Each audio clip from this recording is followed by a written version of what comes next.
तो वहीं दिल्ली में एक बार फिर से कोरोना का जो कहर है वो लगातार बढ़ता जा रहा है। कोरोना के जो मामले हैं वो भी लगातार बढ़ते चले जा रहे हैं। पिछले 24 घंटे में कोरोना के जो मामले आए हैं उनमें फिर से इजाफा हुआ है, जिसको लेकर के अब हम आपको बता दें कि पिछले 24 घंटे में 4,998 कोरोना के नए मामले सामने आए हैं। इस दौरान दिल्ली में 6,512 कोरोना के जो मरीज हैं वो ठीक हो चुके हैं। वहीं 24 घंटे में कोरोना से 89 मरीजों की मौत भी हो गई है। तो लगातार कोरोना का जो ग्राफ है लगातार बढ़ता चला जा रहा है। कोरोना के मरीजों की जो संख्या है उसमें भी इजाफा हुआ है। तो लगातार कोरोना के जो कहर है वो दिल्ली वासियों को डरा रहा है और इसी के चलते कोरोना के जो मामले हैं वो आपको बता दें 4,998 नए मामले सामने आए हैं पिछले 24 घंटे में।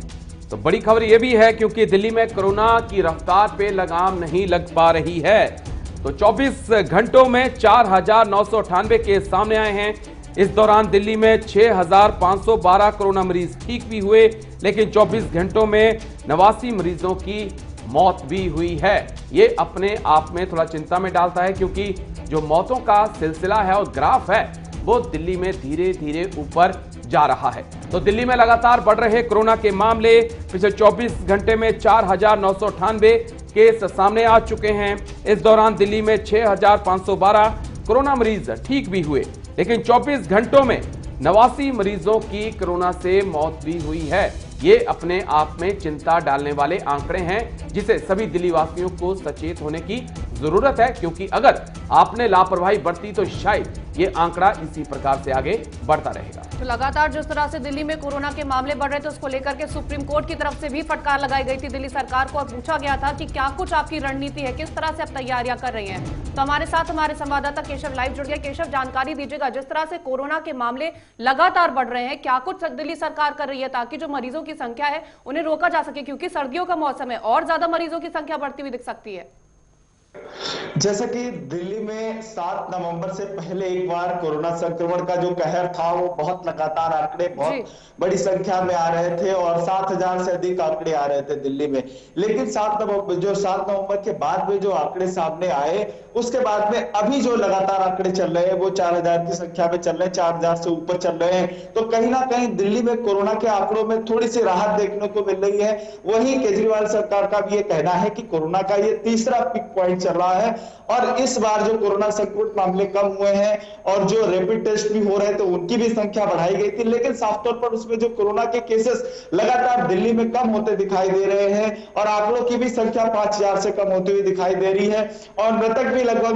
जो है संख्या जो सैकड़ों के ऊपर हुआ करती थी अब वो सैकड़ों के अंदर आ चुके। तो कहीं ना कहीं पर थोड़ी सी राहत यहाँ पर देखने को मिली है। जो एंटीजन टेस्ट होते थे वो दिल्ली सरकार ने उसकी संख्या बढ़ा दी, पहले 10,000 से 12,000 की संख्या में होते थे, अब उनकी संख्या 40 से 50,000 लोगों का रोज टेस्ट किया जा रहा है, जिससे कोरोना संक्रमित मरीजों की दिल्ली में उनका चयन हो सके, उनको सही से इलाज मिल सके। इसके लिए लगातार दिल्ली सरकार प्रयास कर रही है। लेकिन वहीं दूसरी तरफ अगर कोरोना संक्रमित मामलों की बात करें, अभी भी जो 5,000 की संख्या है दिल्ली में देखते हुए अधिक की है, लेकिन इसके लिए दिल्ली सरकार प्रयास भी कर रही है। लेकिन बड़े बाजारों में जिस तरीके से सोशल डिस्टेंसिंग मेंटेन कर पाना और लोग जो 2,000 का जुर्माने के बाद जो लोग मास्क भी लगाए नजर आ रहे हैं, लेकिन फिर भी ये जो समस्या लगातार दिल्ली के लिए बढ़ती जा रही थी, अब उसमें थोड़ा सुधार के साथ दिल्ली सरकार भी चैन में बैठी हुई है। लेकिन केशव, चिंता की बात तो मौतों का सिलसिला है केशव, क्योंकि अब लगातार मौतों का सिलसिला जारी है और हर दिन 90 के आसपास मौतें हो रही हैं। बीच में तो 130 135 तक सिलसिला पहुंच चुका था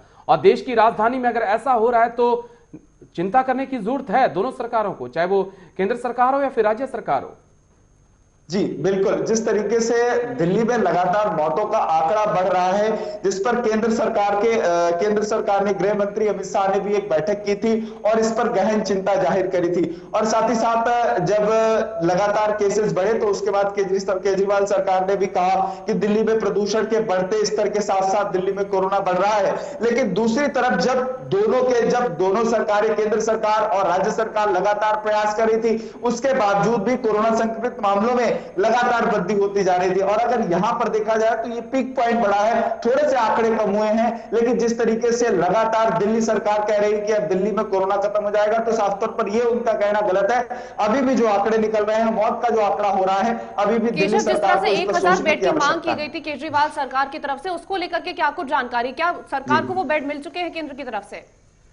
जैसा कि 1000 बेड्स उन्होंने बढ़ाने की मांग की थी, तो केंद्र सरकार ने तमाम जो दिल्ली के बड़े हॉस्पिटल थे उनको निर्देश दिए थे कि वहां पर 1000 बेड्स बढ़ा दिए जाए। तो वहां पर लगातार जब उन्होंने गाइडलाइन दी उसके बाद में वहां पर बेड्स बढ़ाए गए, वहीं आईसीयू बेड्स भी वहां पर बढ़ाए गए, जिसके बाद से लोगों को जब हमने वहां बात की, लोक नायक हॉस्पिटल में भी हमने उनसे बातचीत करने की कोशिश की, तब उन्होंने भी कहा कि हमने अपने यहाँ जो केंद्र सरकार के निर्देश के आधार पर हमने अपने यहाँ बेड बढ़ा दिए हैं, एम्स में भी बेड बढ़ा दिए गए कि यहाँ पर दिल्ली में जिस तरीके से कोरोना संक्रमित मामले लगातार बढ़ रहे हैं, तो यहाँ दिल्ली में मरीजों को कोई किसी प्रकार की समस्या ना हो, उनको बेड मुहैया हो सके, उनको अच्छी सुविधा मिल सके, जिसको लेकर लगातार दिल्ली सरकार एक बैठक कर रही थी और लगातार केंद्र सरकार की मंत्रणा के साथ साथ उसको किस तरीके से क्रियान्वित किया जाए, इस पर भी विचार चल रहा था। केशव, एक बड़ा अहम सवाल, दिल्ली के लोगों को लापरवाही बंद करनी होगी। सरकारें, चाहे केंद्र सरकार हो या राज्य सरकार हो, कितनी कोशिश कर लें, जब तक दिल्ली की जनता सहयोग नहीं करेगी, शायद इस बीमारी से, इस आपदा से निपटना आसान नहीं है।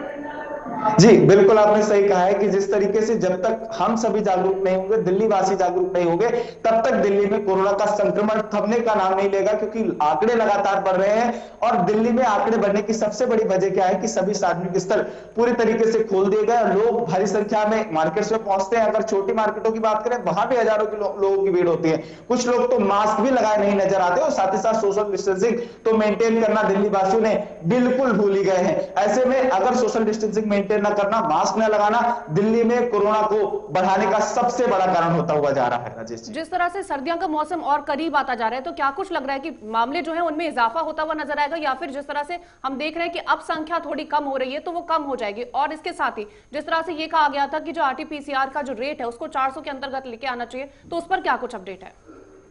जी, जैसा कि कोरोना संक्रमित आंकड़े इस समय हाल फिलहाल में जो उनमें कमी दिखाई दे रही है, तो यहां पर ये लग रहा है कि अब ये थोड़ा सा माहौल समझ रहा है। लेकिन मैं आपको ये भी बता दूं, अभी ठंड बढ़ने वाली है और ठंड के साथ साथ तमाम लोगों को समस्याएं होती हैं, और दिल्ली में जो प्रदूषण का स्तर है उसमें सुधार नहीं हो रहा है। और एक बार जब दिल्ली में, पिछली बार जब प्रदूषण का स्तर बढ़ा था और जब दिल्ली में एक्वा लेवल बढ़ा था, तो उसके बाद कोरोना संक्रमित के मामले सामने आए थे। लगातार दिल्ली सरकार ने भी यही कहा कि दिल्ली में कोरोना का बढ़ने का सबसे बड़ा कारण प्रदूषण के स्तर में वृद्धि है। तो कहीं ना कहीं पे अगर दिल्ली में एक बार फिर से प्रदूषण का स्तर बढ़ेगा, तो उसके साथ साथ हो सकता है कि कोरोना संक्रमण के मामले भी सामने आए। साथ ही साथ अगर बात करें एनटीपीसीआर टेस्ट की बात करें, तो दिल्ली में जब पहले एनटीपीसीआर टेस्ट जो हुआ करते थे वो कम संख्या में होते थे, लेकिन रिकवरी रेट को बढ़ाने के लिए उन्होंने क्या किया कि यहाँ पर जो टेस्ट है वो बढ़ा दिए गए। कल की बात करें तो लगभग 47,000 से अधिक कल टेस्ट किए गए, उनमें रिकवरी की जो बात करें और जो संक्रमित जो उसका जो आंकड़ा निकल रहा है वो लगभग 8 से 9% जो लोग हैं वो उसमें संक्रमित निकलते आ रहे हैं। ये जो संख्या हुआ करती थी 12 से 15% हुआ करती थी, तो कहीं ना कहीं पर यहाँ पर थोड़ी सी राहत देखने को मिल रही। जो टेस्ट दिल्ली सरकार ने जिनकी संख्या बढ़ाई है उससे यहाँ पर लोगों को जो टेस्ट हो रहे हैं, फिलहाल केशव, तमाम जानकारी देने के लिए बहुत बहुत धन्यवाद।